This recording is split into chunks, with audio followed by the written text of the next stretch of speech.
कड़ी से कड़ी जोड़ते जाओ तो जंजीर बन जाती है, मेहनत पे मेहनत करते जाओ तो तकदीर बन जाती है। तो दोस्तों आज का टॉपिक है पैराडाइज लॉस्ट बुक 5 और ये शायरी मैंने सुना दी, एक्स्ट्रा नहीं था, ये इसके साथ जुड़ा हुआ है। आपको बाद में पता चलेगा कि क्यों मैंने ये शायरी सुनाई है। तो शुरू करते हैं आज का वीडियो, जिसमें हम कहानी जानेंगे या फिर हम कह सकते हैं समरी जानेंगे बुक 5 ऑफ पैराडाइज लॉस्ट। ठीक है, अब आपको ये भी बता दूं, अगर आप डायरेक्ट बुक 5 पे आ रहे हैं तो वो आपके लिए थोड़ा प्रॉब्लमेटिक हो सकता है। तो इसलिए आप लोग अगर चाहे तो यहाँ पे 1 से लेके 4 जितने भी बुक है इसके आगे का सबको आपको समरी यहाँ पे मिल जाएगी। इस चैनल पे अवेलेबल है, आप लोग चाहे तो जाके देख सकते हैं। हमारे चैनल को विज़िट कीजिए और देख लीजिए सारे के सारे वीडियोस ताकि समझ में आए। तो चलिए शुरू करते हैं एडम और ईव से। तो ये लोग रात को सो रहे थे। पिछली स्टोरी में आपने जाना कि बुक 4 में कि एक मेंढक के रूप में, डड्डू के रूप में आता है सैटर्न और उसके कानों के सामने बैठ के उसे कुछ फुसफुसाता है और उसके दिमाग में ईवल ड्रीम्स देके जाता है, नाइटमेयर यानी बुरा सपना देके जाता है। और ईवल सपना क्या था? तो छटाक से उठती है कौन? ईव उठ जाती है नींद से और बड़ी ही परेशान दिखती है। तो एडम पूछता है कि क्या हुआ? तो वो कहती है कि उसने एक बहुत ही बुरा सपना देखा है। वो सपना क्या था कि उसने देखा है कि उसने ट्री ऑफ नॉलेज से खा लिया है वो वाला फल जिसे खाना नहीं चाहिए, वो फ्रूट खा लिया है। कैसे खाया? उसने सपने में देखा कि एंजल लाइक क्रिएचर उसके सामने आता है और वो उसे टेम्पटेट कर देता है, यानी उसे वशीभूत कर देता है और कहता है कि ये फल खा लो, और वो उसे खा लेती है। मगर एडम बोलता है कि देखो ये तो एक सपना है, ठीक है, इस सपने पे इतना भरोसा नहीं करना चाहिए। हालांकि वो खुद भी घबरा जाता है इस सपने से। तो वो बोलता है कि तुम मत घबराओ, और साथ ही साथ ये भी कहता है कि तुम किसी की बात पे कहने पे थोड़ी ना मान जाओगी। कोई अगर तुम्हें कह दे तो तुम बिल्कुल प्योर हो, तुम्हारे अंदर पाप नहीं है, तो वो सपना भी तुम्हारा कुछ नहीं बिगाड़ सकता। तो इसके बाद दोनों अपना दिनचर्या आरंभ करते हैं और आ जाते हैं अभी हम हेवन में गॉड की तरफ। तो गॉड यहाँ बैठा हुआ है अपने और एक आर्कएंजल के साथ जिसका नाम है रफेल। हाँ जी हाँ, वो वाला रफेल नहीं जिसको लेके बवाल हुआ था कुछ सालों पहले। रफेल, ये वाला रफेल जो हेवन में रहता है गॉड के साथ। गॉड रफेल से कहते हैं कि ये लोग टेम्पटेट होने वाले हैं, मतलब वशीभूत होने वाले हैं, और वो खो देंगे अपना ये ईडन। तो रफेल पूछता है कि ये कैसे हो सकता है, क्योंकि गॉड बताते हैं क्योंकि उनके पास फ्री विल है, क्योंकि वो अपने विचारों से, अपने सोच से जो करना चाहे कर सकते हैं। उन्हें अगर कोई वशीभूत भी करे तो वो उन्हीं पर निर्भर करेगा। वो किसी की बात मान लेते हो तो वो उनका बात है, उनका मैटर है। वो लोग फ्री विल वाले इंसान हैं, उनके पास सोचने की आज़ादी है। सैटर्न उन्हें भड़काएगा और वो फ्रूट खा लेंगे, ये सब कुछ जानते हैं गॉड। तो गॉड ये भी कहते हैं कि अगर रफेल तुम चाहो तो जाके उन्हें इन्फॉर्म भी कर सकते हो। एक बार गॉड भी नहीं चाहते कि एडम और ईव ऐसे पाप कर बैठे। वो चाहते कि वो लोग पाप ना करें, तो इसीलिए रफेल वहाँ पे पहुँच जाता है। कहाँ पहुँच जाता है?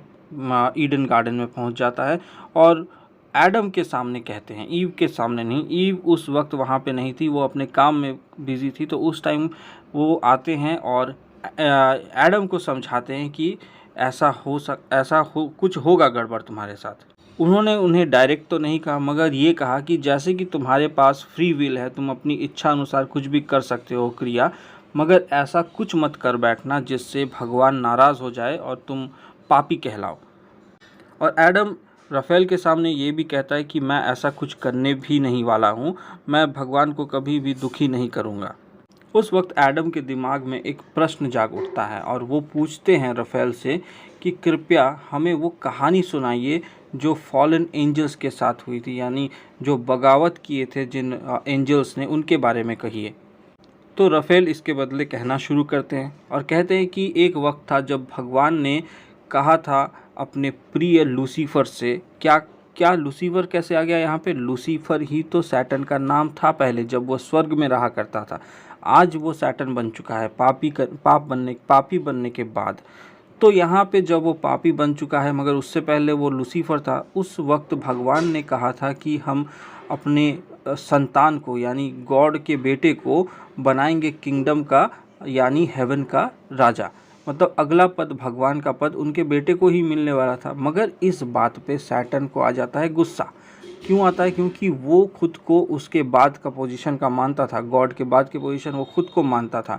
तो उसका मानना था कि अगला जो गॉड है वही बनने वाला है, तो उसे ऐसा पद नहीं मिलने वाला भी वो समझ गया। तो उसने यहाँ पे बगावत कर दी और उसके साथ साथ उसके जो पार्टनर्स थे, जिसमें बेल्ज़ेबुब भी आता है शामिल, बहुत सारे आएंगे। तो इस तरह से उसने अब बहुत सारे लोगों को अपनी तरफ खींच लिया, यानी एंजल्स को अपनी तरफ खींच लिया, और उसके बदले उसने युद्ध भी किया। युद्ध करना उसका सबसे बड़ा पाप था भगवान के खिलाफ। तो उसने पाप कर बैठा और करने के बाद चला गया कहाँ? हेल। तो ये कहानी सुनाता है रफेल किसको? एडम को। अब बीच में एक बात बता दूँ एब्डियल के बारे में। एब्डियल कौन है? एब्डियल भी एक वैसा ही डेविल बन चुका था, क्योंकि उसने भी भगवान के खिलाफ बगावत की थी। तो इस बगावत के बदले वो बन चुका है राक्षस, हैवान। तो उसे कुछ समय बाद एहसास होता है कि मैंने बहुत बुरा किया है भगवान के अगेंस्ट जाके। तो वो क्या करता है? भगवान के पास जाना चाहता है। तो इसलिए वो सैटर्न समझ जाता है। तो सैटर्न क्या करता है? उसे वहाँ से निकाल देता है और बोल देता है कि तुम जाओ, यहाँ तुम्हारा स्थान नहीं है, तुम यहाँ के लिए नहीं हो। तो एब्डियल जो है वो नर्क छोड़ के चला आता है। इसलिए नहीं आता है कि सैटर्न ने उसे निकाला है, इसलिए आता है क्योंकि उसे भगवान से प्रेम है। तो वो समझ जाता है कि भगवान ही सर्वश्रेष्ठ है। और दूसरी बात, अब ये कहानी का अंत तो यहाँ हो जाता है, मगर मैंने पहले जो आपको बताया कि कड़ी से कड़ी जोड़ते जाओ तो जंजीर बन जाती है, मेहनत पे मेहनत करते जाओ तो तकदीर बन जाती है। इसका मतलब ये है कि आपके पास खुद का विल है। तो इस कहानी से हमें यही पता चलता है कि जो भी करेंगे हम खुद करेंगे। भगवान तो सब जानते हैं, मगर हम अपनी मेहनत पे ही आगे बढ़ सकते हैं। आप चुपचाप बैठे रहिएगा, आपको सफलता प्राप्ति होगी, यह कभी भी नहीं संभव। इसका मतलब यहाँ पे भी जो रफेल है वो भी एडम को यही समझाने की कोशिश कर रहा है कि तुम्हारे कर्मों का ही फल प्राप्त करोगे। मतलब आज अगर आप मेहनत करेंगे, बहुत मेहनत करेंगे, तो आप खुद की तकदीर बना देंगे। लोग कहते हैं कि तकदीर तो ऊपर वाला बनाता है। ऊपर वाला जानता है, बनाता नहीं है। ऊपर वाला जानता है कि आपके तकदीर में क्या है। आपकी तकदीर में जो भी होगा आपकी मेहनत से होगा। तो इसी के साथ ये कहानी यहीं मैं समाप्त करता हूँ।